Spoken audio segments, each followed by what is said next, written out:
হ্যাঁ বন্ধুরা, দেখতেই পাচ্ছ পাবদা মাছ ভেজে রেখেছি। আর পাবদা মাছের জন্য ঝোলের জন্য মশলা কষিয়ে ঝোল দিয়ে দিয়েছি। ঝোলটা একটু জাল হলে মাছগুলো দিয়ে দিব।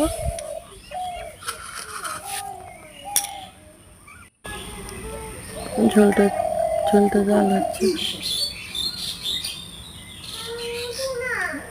ঝোলটা জাল হচ্ছে। দেখো একে একে সব মাছগুলো আমি আস্তে আস্তে দিয়ে দিব, কেননা একসঙ্গে মাছগুলো দিলে মাছগুলো ভেঙে যেতে পারে। তার জন্য আমি একটা একটা করে খুব সুন্দর করে মাছগুলো দিয়ে দিচ্ছি। আর দেখো উনানের রান্না তো,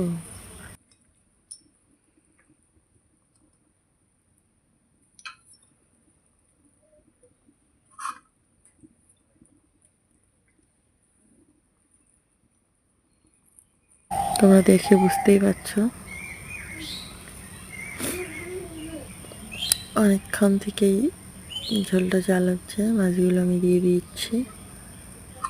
মাছ দেওয়া হয়েই গেছে, আর একটা দুটো রয়েছে আর কি, সবগুলোই দিয়ে দিব। কমপ্লিট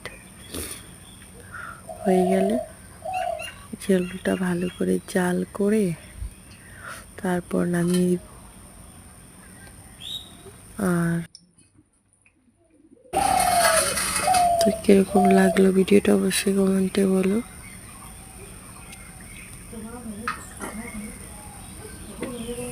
তো এখানে রয়েছে বেগুন ভাজা, শাক আর লাউয়ের ডাঁটা দিয়ে সর্ষে দিয়ে আর চচ্চড়ি বানানো হয়েছে, যে লাউয়ের ডগা আর টমেটো আলু দিয়ে।